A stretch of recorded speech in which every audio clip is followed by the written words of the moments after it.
Hello, welcome everyone. Thank you so much for joining us today as we bring you another installment in our COVID-19 series. I'm Kristen Eulenbrock. I'm the director at the Institute for Science and Policy at the Denver Museum of Nature and Science. I'm also your host in this COVID-19 series we've been putting on. I think many of you may have saw this in our email announcement. Just want to let you know at the top of the hour here that we do have a change in our lineup today. Our originally scheduled speaker, Dr. Jha, sends his sincere regrets that he's unable to join us. You all may have read in the news that he has recently accepted a new position in the White House as their coronavirus response coordinator. So as you can imagine, he is getting quite busy right now. But we are in great hands and very lucky for us that we will be joined by three amazing guests today who have been researching, managing, and leading our state's COVID-19 pandemic response from day one. This is going to be a great discussion. We're going to cover a lot of ground. We're going to talk about how we're currently managing the pandemic and what it means for the virus to become endemic. And in essence, how do we live with this virus in the long term? I know many of you are going to have a ton of questions. If you have questions for any of our guests throughout the program today, you can go ahead and open that chat. You can let us know where you're watching from right now. We love to see that. And that'll be the same spot where you can ask us your questions. I also received a lot of questions in advance when you registered, so thank you for those.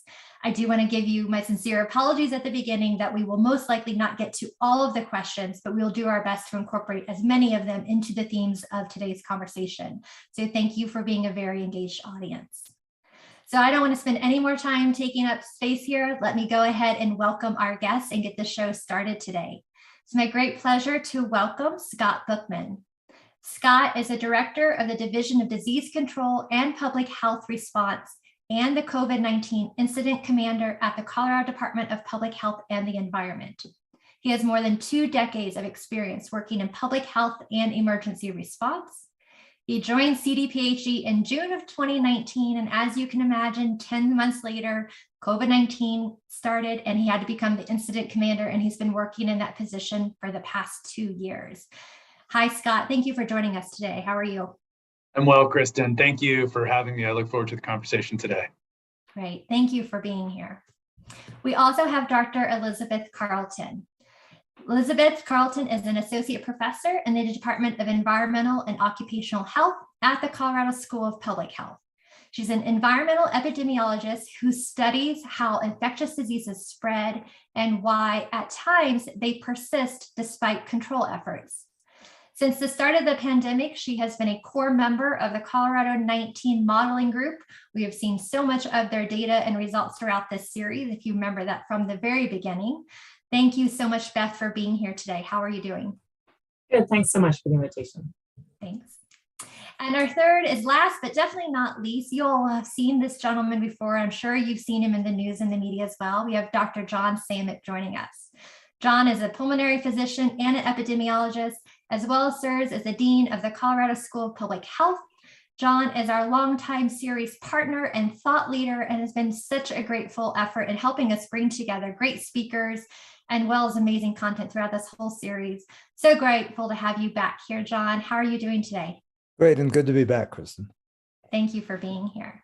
And thank all three of you for joining us for this conversation. I think we're going to start out with John sharing a few slides, providing a little bit of the overview of where we are with COVID-19 here in Colorado. And then we're going to jump right into a dialogue amongst all of our guests. So John, take it away. Give us a little update. Okay, great. I'm going to give just a very quick update as background to our conversation today and just show you where the epidemic stands, the pandemic stands in Colorado at the moment. So these are reported cases in Colorado, and you can see your eyes immediately drawn to that big Omicron spike. And the good news, of course, is that it has gone from very high levels not so long ago, a month and a half ago, to the current levels that have us all feeling like we have a lull and a break from the pandemic. And of course, this question about epidemic to endemic is on all of our minds now as we see this low case count and wonder, will it last? Going with that is the percent positivity in the tests around the state. This is another indicator of the status of the infection in the state, how prevalent it is. And again, you can see the Omicron spikes in the past. And then, of course, again, now low and well below 5%, which is where we want it to be. And then last, the hospitalizations. The modeling group has closely tracked hospitalizations, using it as the basis for describing the epidemic curve quantitatively and for making projections. And again, the numbers here, the number of Coloradans hospitalized with COVID-19 right now is about less than 10% of our Omicron peak. So again, all these indicators looking good. And so I think this question of epidemic to endemic is a very timely one now. So with that background, Kristen, I'll stop sharing. Thank you, John. All righty. I think the data looks really positive, right? I think a lot of us are seeing, we know restrictions are being removed, semi-normal activity is coming back to our life, but we've heard this term endemic talked a lot about in the media. I'm sure we've talked a lot about it ourselves in our own lives, but I think it would be really useful to have a conversation of actually defining what it is when we say endemic. Maybe John, you can start with this, and I'd love our other guests to please chime in as well. Okay, I think it's a great issue, and I will draw everyone's attention to the March 11th issue of Science magazine, which is on the pandemic, and Science has made its COVID information available to the public. There's a great article, completely relevant, entitled, "When is the pandemic officially over?" And I think we're all grappling now as we talk about endemic, which is how do you actually quantify that? And I think with this pandemic, meaning all over the world, we have a real challenge because Colorado looks good right now, but we're all hearing about Hong Kong and China in the news. So does endemic mean we've achieved that globally? Does it mean one space? So I think all the kinds of definitions that we've used in class maybe don't hold up well for pragmatic decision-making, but I'm sure my colleagues will want to weigh in on this.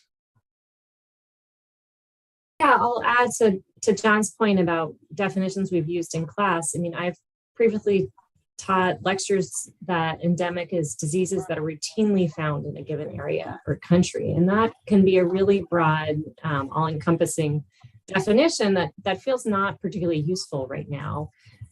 If you think historically about other diseases that have emerged in the last few decades, like HIV, we were in this very acute, we don't know how to manage this disease or how it's transmitted initially, to a phase where there was huge amounts of mortality because we didn't have effective treatment, to a phase where HIV remains a major problem and a challenge in many parts of the world, but we have tools to respond to it. And I think that may be useful to think about now, perhaps less about pandemic to endemic, but how big is our toolkit to respond to this disease right now? And is it different than it was 2 years ago? And I would argue certainly yes.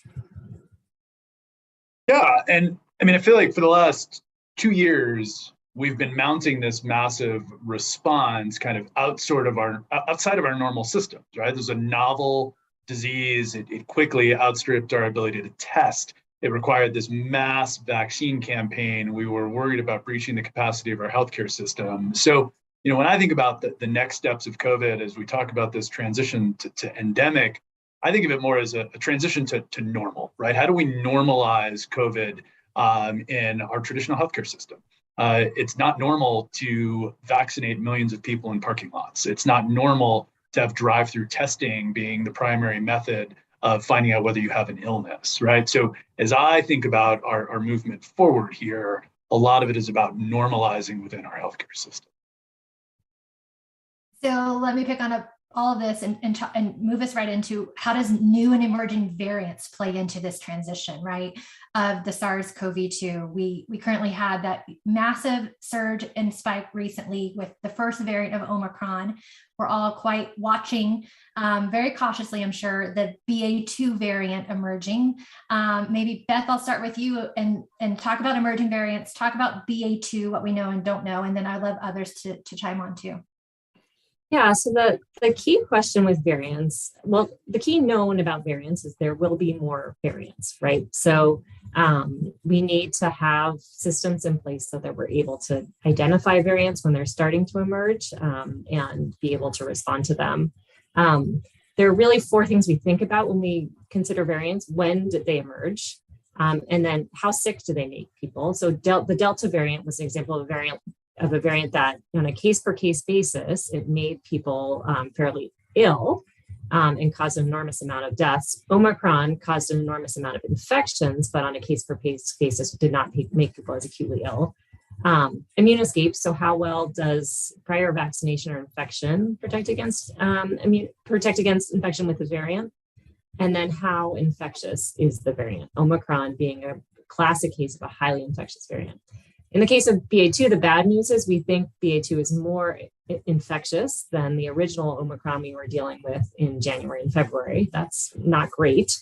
But so far, it looks like it is not more virulent and that it is similar in terms of immune escape and immune protection. So in general, it is possible to be infected with BA1, what we're calling the version of Omicron we had in January, and get infected with BA2, but we think that's extremely rare.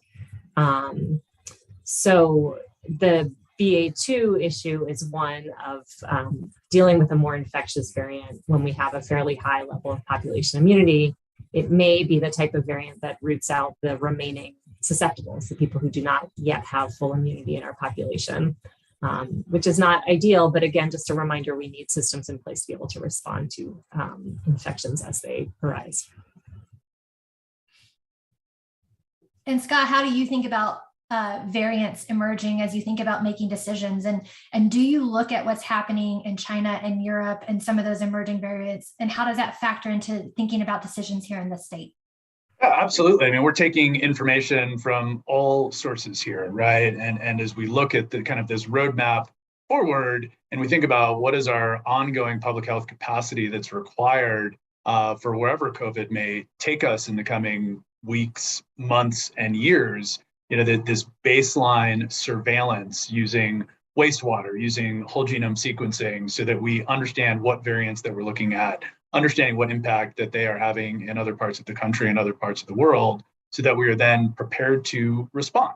Again, this is about normalizing within our traditional healthcare systems, but always maintaining this public health surge capacity on top of it, so that if we do need to do, greater levels of community testing, another set of potential, booster doses, that the public health system is prepared to augment the healthcare system on top of it.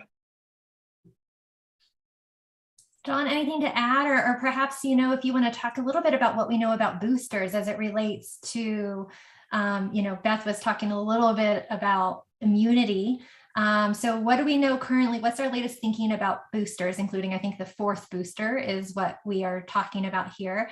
And perhaps, John, maybe share just a little bit too about that. And what do we mean by immunity and herd immunity nowadays? Okay. A lot in those questions. I mean, just to go back to Scott's comments, I mean, this is certainly the time during this lull to make sure we're prepared for what comes next. And I think enhanced surveillance capacity is going to be critical so that we detect variants early. And our immunologist colleagues, virologist colleagues are quite good at telling us what are the implications of the potential implications of these mutations that change the structure, say, of the spike protein or other things. So that's very useful information. We've all seen announcements now about requests to give a fourth shot. And this would, in a sense, become like influenza, where there is an annual vaccination. I think the challenge here is how well our next shot or our past shots work against all the different variants? And will we get to the point where we have the highest level of efficacy against any variant that might come along? As Beth said, right now we're at a point of very high immunity in the state. That's both from vaccination and from naturally acquired immunity. And we know that will lapse. So I don't know enough details. I'm not sure anyone does yet about when exactly we might see a fourth shot, but I would anticipate as we head into late summer and the fall will be the time to think about it, because that, from past experience and from respiratory viruses in general, that's when we worry about upticks. For sure. I think remembering the last challenge in your questions, herd immunity, it was a useful concept early on to think about. And, we had figures like 70% of the population needed to be immune. This is all based on the initial R naught value. And it's been a while since I've said R naught, but we used to say it an awful lot. And now we have, whatever is happening is the effective reproductive number influenced by so many things. So for me, I think until we have a vaccination that might lead to permanent immunity, and we don't, I think this idea of herd immunity is probably not a useful concept for the kinds of management we need to do now. But I think perhaps Scott or Beth would have comments to amplify on my thoughts here. Well, I think our key word going forward is going to be nimble, right? I think that this virus has proven to be very tricky. It is constantly changing, as all viruses do. And so, yeah, we may have a fourth shot coming this fall. It may be for only a certain part of our population. It may be for all of our population.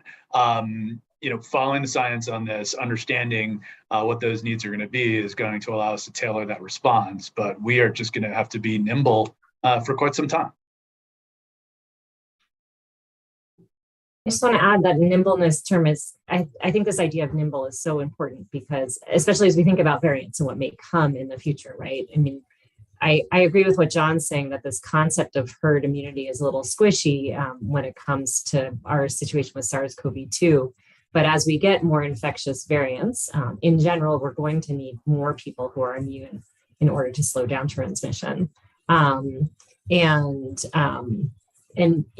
Just having this ability to ramp up vaccinations, or potentially, I think we all don't want this to happen, to be in a place where once again people are recommending to wear masks for a brief period of time because there is some higher level of transmission occurring.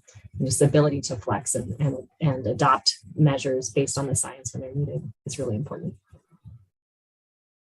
We had a question from our audience that was submitted in advance that I think kind of fits in here. And I want to come back to the idea of flexible policies and flexible behaviors and nimbleness in our system. I think that's a really important point. But the idea of talking about immunity, in particular, thinking about vaccines, of course, as a primary pathway to get to that, we do see these global vaccine distribution challenges, as well as just disruptions and trying to get vaccines around the globe. How does that factor into thinking about both future and emerging variants of SARS-CoV-2 and thinking about that in regards to endemicity, right? And we talked about how hard that definition is, but I wonder if one of you would like to start talking about the role of our global vaccine distribution as that plays into, of course, what will ultimately also impact us here in Colorado. Beth, do you want to start with that? I can take a first stab, which is we are much safer if we can reduce the number of times this virus replicates. And every time someone's infected, the virus replicates more often, and we have more chances for variants to arise. So addressing vaccine equity and making sure all populations have access to vaccine, all populations within the US and around the globe is just key to getting us to a better place. I think there are also big ethical questions. I think we did a terrible job with HIV in terms of rolling out meds in the US and Western countries first, and having enormous loss of life in sub-Saharan Africa and other places that didn't have access. And hopefully we can learn from those mistakes and do better this time around. Just to follow up, I'll read a sentence that caught my eye in this article, a set of articles in Science. Our greatest failing is an equitable distribution of vaccines, therapeutics, and their technologies. And I think that's true, and it raises so many issues of equity.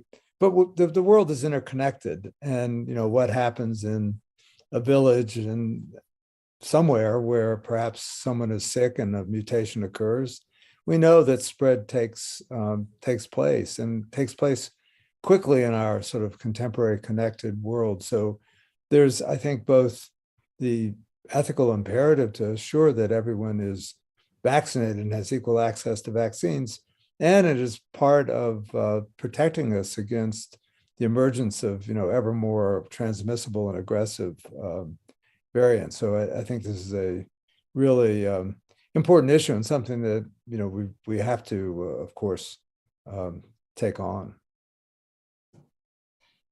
Yeah, these are hard vaccines to work with logistically.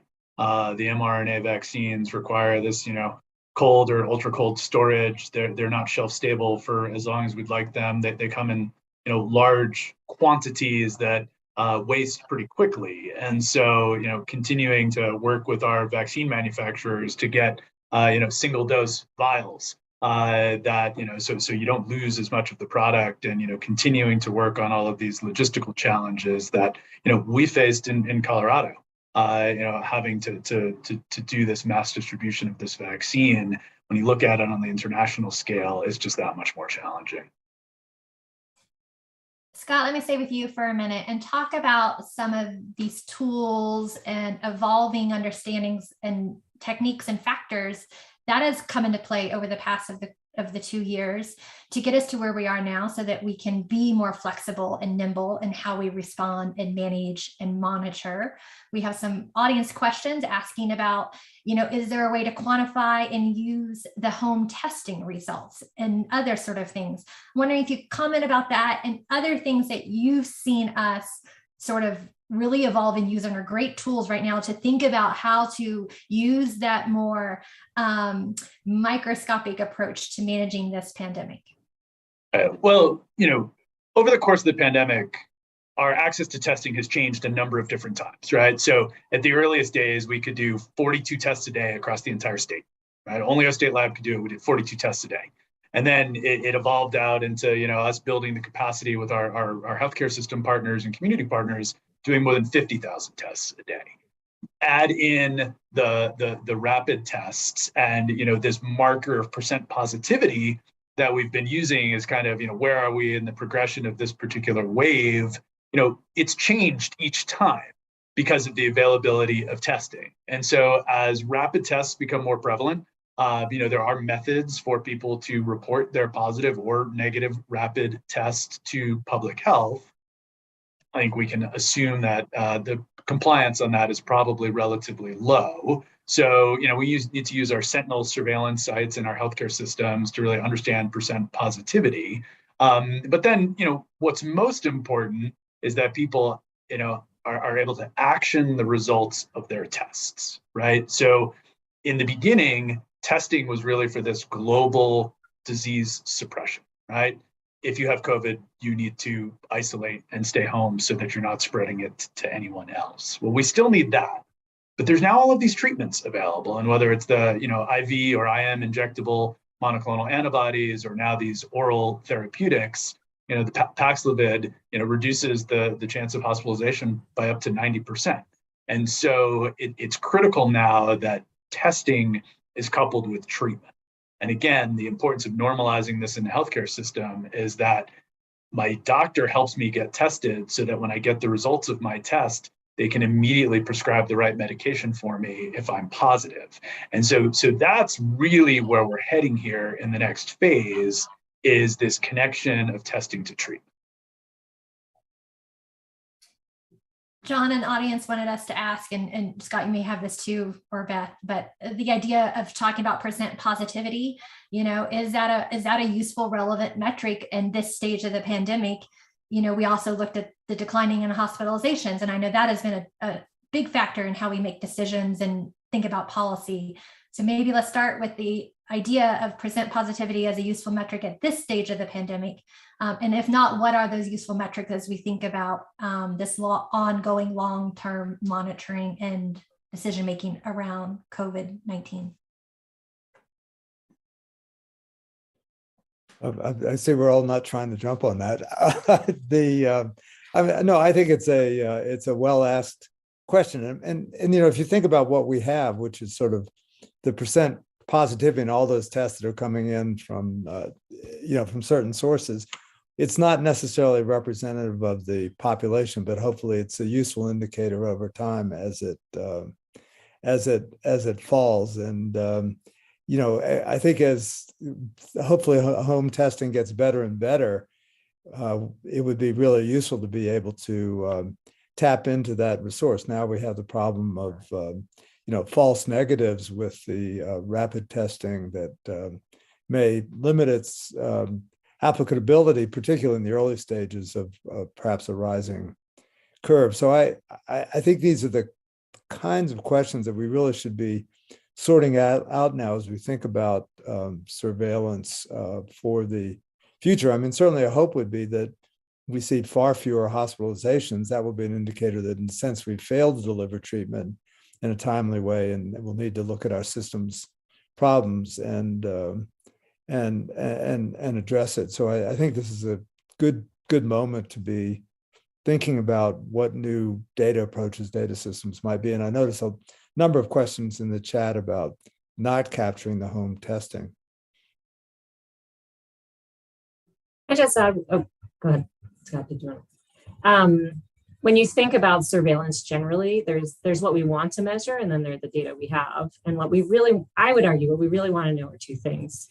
How many people are acutely ill with COVID, and that we have a pretty good measure on because everyone who shows up at a hospital gets tested. And then how many people in Colorado, whatever region you're in, are infected, and that we've never had a great way to assess, right? Not everyone goes and gets tested. Some people are asymptomatic. Some people have allergies that they confuse with COVID, all sorts of reasons. And so percent positivity has been this free available metric, right? Because we test people every day and we can estimate what percent are positive. It's kind of a proxy for how many people are infected at a given point in time.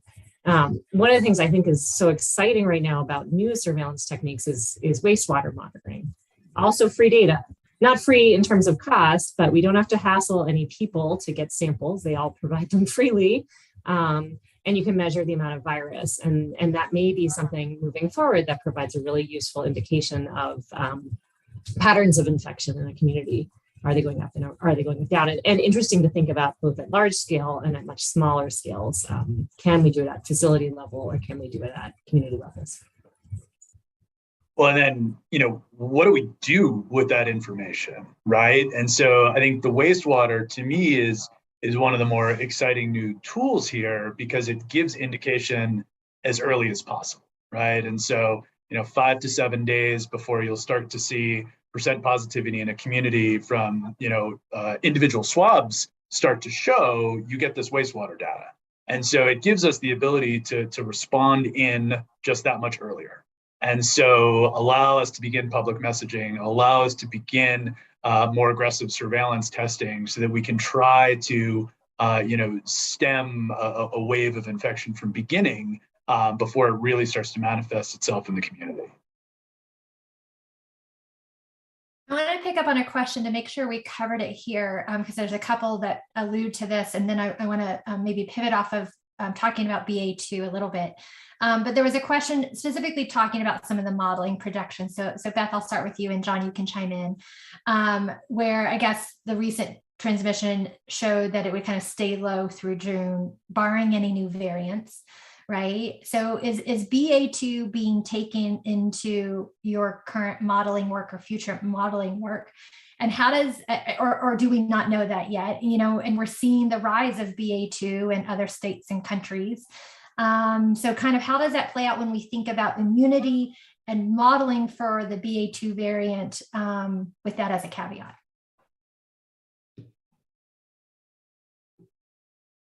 Yeah, I mean, I think, so as you said, our projections we released in February did not account for BA2. They accounted for the former version of Omicron. And we are working right now to try to figure out what the implications of BA2 are for the Colorado moving forward. I think the quick back of the envelope on this, more infectious variant, potential to root out some of the remaining susceptible. So, it's possible we could see a rise in cases in the days ahead. I think we are generally in agreement that rise in cases will not look like what we saw in January, but that's a pretty big range of uncertainty, right? Are we, where are cases headed? Are we going to see a small uptick or a large one? We've been watching what's happening in Europe and the UK very closely. The US tends to follow what happens in the UK, but not always. And they're seeing a modest rise in cases and hospitalizations right now. So I think there are unfortunately far more unanswered questions than answered questions right now, but we're definitely watching this closely in the days ahead. John, I don't know if you want to add anything here. No, I mean, I think with a very high rate of immunity at the moment in Colorado, at the population level, we are, I think, well protected against having a major spike from BA2. That's not to say, as Beth alluded to, that those who are susceptible and some of these breakthrough cases could occur, but we're not anticipating that there'd be a recurrence of what we just saw with BA1 Omicron. This is we're at a very different point in the state right now. John, you picked up on something that I think we'd like to move the discussion into, hopefully, which is those who are susceptible. So what are the steps? What can we be doing to ensure that we are protecting our immunocompromised population or those that are at high risk? How does that currently look when we move into this living with COVID sort of mentality? I bet you all three of you have something to say about this. John, why don't you kick us off and we'll just go around the group. Right. So, I think clearly there's a range of risk for having more severe disease across the population. And as you point out, immunocompromised individuals, people with underlying diseases of different sorts, people who are older, and frankly, those who are in jobs that lead to greater exposures are also at risk. My eyeball observation is that we're sort of back to 2019 and sort of routine behaviors. And I think right now, I mean, the guidance I've given to people who are at risk is that they will have to think about what measures they can take themselves to be as low risk as possible. And that may mean avoiding situations where even though the infection prevalence is low, there might be a high risk, perhaps a crowded entertainment venue, for example, or using true respiratory protection, what CDC describes as a well-fitting mask, which is really an N95 or a KN95 respirator. And these are the face coverings that are intended to keep particles from being inhaled, the infectious particles. So I think right now, with the lack of non-pharmaceutical interventions in place and the likelihood that's going to continue while we are at this lull, I think those individuals at high risk have to think about what steps they themselves can take. And that may involve their own behaviors or trying to influence the behaviors of close contacts, family members who may bring the infection into their lives. I think this was already mentioned with regard to vaccination. Clearly, when we come to the fourth shot, there'll be some who are more in need as candidates than others. But please, I'm sure Beth and Scott have things to add here. And one thing I would add is just having a plan if you do test positive, particularly if you're immune compromised or have underlying health conditions. There are new treatments available that are very effective. So talking to your provider and knowing what you should do if you get a positive test, because all of these treatments work best if they're deployed as quickly as possible. Obviously, we want to give people the tools to prevent getting infected in the first place. But having a kind of plan B if things go awry is important. Well, and public health is a partnership with the public, right? And so as we move forward here, and we think about the future, there may be a time again where we, ask people to roll up their sleeve, and it's time to get that additional dose, because we know that staying up to date on that vaccine is the most important thing we can do to protect our population and the individuals within it. There may come a time where, we recommend that indoor masking is an important tool. And so, I think getting to a point where, we are doing the surveillance work, understanding the course of the endemic, if you will, there will be times where, the interventions need to be taken again. And that's where public health will come partner with the public. But how easy is it for us to dial up and dial down measures and restrictions if there's another surge, and what would potentially trigger some sort of response, or any factors, or is the hospital capacity? What are you looking for when it comes to figuring out how a response is appropriate to a potential future surge? Right. Well, it's all of those things. We've spent 2 years building this massive capacity to respond to this pandemic. As we look to the future, right, we need to maintain all of the strides that we have made. And so that is, maintaining levels of testing. Again, it needs to be normalized in the healthcare system, but maintaining that ability to surge on top of that. Using these now ubiquitous rapid tests that people can do at home as a frontline tool here. And so our goal will be to be constantly doing this surveillance work in the background, knowing what's happening, in other parts of the country, other parts of the world. And as we see the potential for, increasing cases in Colorado, upping our monitoring of hospital capacity, increasing, availability of testing, and preparing for another booster campaign if we need to. Great, thank you. Okay, I have a few audience questions here I want to keep working in. This is probably back to you, Scott, and then others can chime in a little bit too. But how do you handle anticipating the compliance in the future, right? As people start to go back to normal activities, right? There's always been a challenge in general with certain compliance in general and communication. But do you see that being an ongoing challenge in the future as new surges potentially come out, if we were to see a new surge and you needed to? Well, I think we're at a point here where, again, I really want to focus on this partnership concept, right? And there were in the earliest days of this pandemic, where nobody knew what this virus was, how rapidly it was going to rise, and where it was going to stop. This is where those really big, non-pharmaceutical interventions around social distancing were so important, to give us time to build up our PPE capacity, time to build up the capacity of our healthcare system. As we find ourselves in this point now, where we do have this wide availability of these therapeutics, this gets back to this more, kind of traditional, like I said, this partnership where, we're going to do the work behind the scenes, and, we will keep an eye on what the public needs to do, and then we'll give you the information when it's time to do. Thank you. These are a couple potentially short questions here, maybe for John and Beth. How risky is it to be on a 4-hour flight if no one is wearing a mask? I ask myself that every time I get on that 4-hour flight.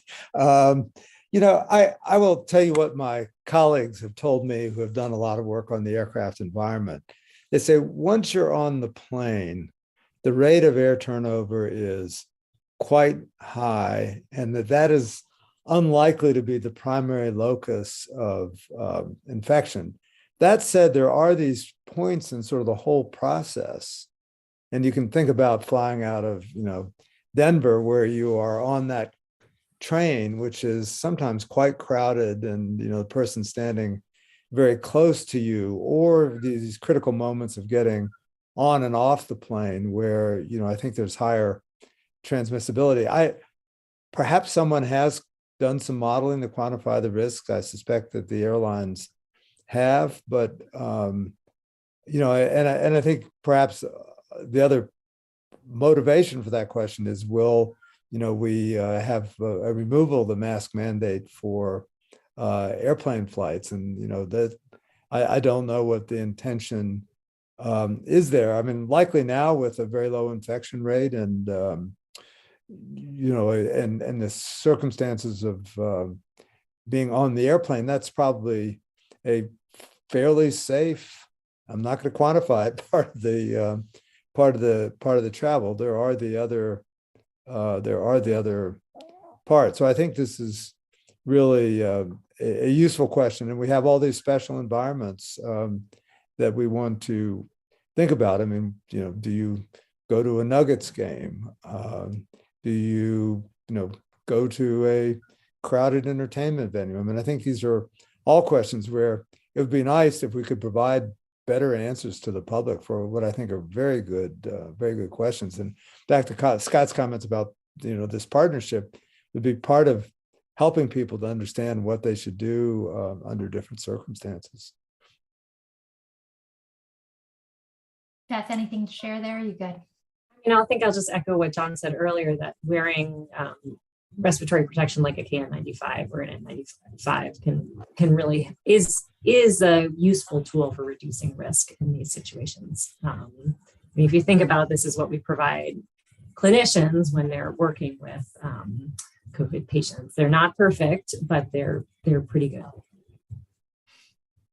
We've got a few more minutes left here. We've spent a lot of time, of course, I'm sure you all have too, in the past 2 years, reflecting on things that have gone right, things that have gone wrong, and how do we do things better. So one thing in particular that we talk a lot about in this programming, and we talk at the Institute about, and I know John and I have talked a lot about this as well, is both how this pandemic has both created as well as just highlighted and amplified some divisions in our society. And I'm wondering how all three of you think about this, and perhaps what are some of your personal approaches as you would take to tackle some of that divisiveness that we've seen in society. Looking around, see who wants to start this first. Scott, do you want to kick us off with a few thoughts? Yeah, I mean, I'm tired. We're all tired. The last 2 years have been exhausting for everyone. It has been exhausting for our parents who have been home with their, trying to do online schooling. It has been exhausting for our frontline workers, working in our grocery stores, our healthcare providers, our first responders, our team collectively here. It has been a long 2 years. But what we have learned is that when we come together, we can do better. And what we have seen is Colorado has an incredibly low death rate compared to the rest of the country. When you look at other states, we have some of the highest vaccination rates in the country as well. And so, I think when I look forward here, I look much more at our continuing opportunities to work together on whatever the next variant of COVID may bring, or whatever new disease is out there as we prepare to respond to anything. Thank you. Beth? I'll say, I think the interesting thing about the pandemic is it coincided with an enormous reckoning in the US with issues of racism and equality. And as we look forward, having equity at the forefront, how can we design programs, initiatives to, that reflect the reality that, as much as we don't like to think about this, COVID is going to be part of our reality moving forward. How do we protect the most vulnerable? How do we protect people who have traditionally been left out by health services? And I think one of the things I've learned and really benefited from over the past couple of years is having lots of conversations with state and local health officials about their needs, and having more bridges between scientists and stakeholders, I think will help us design a more equitable system moving forward. And I will say this applies at the scale of Colorado and also at the global scale as well. I guess just to weigh in, I mean, I think there are many divisions and some that have surfaced across our society with the pandemic.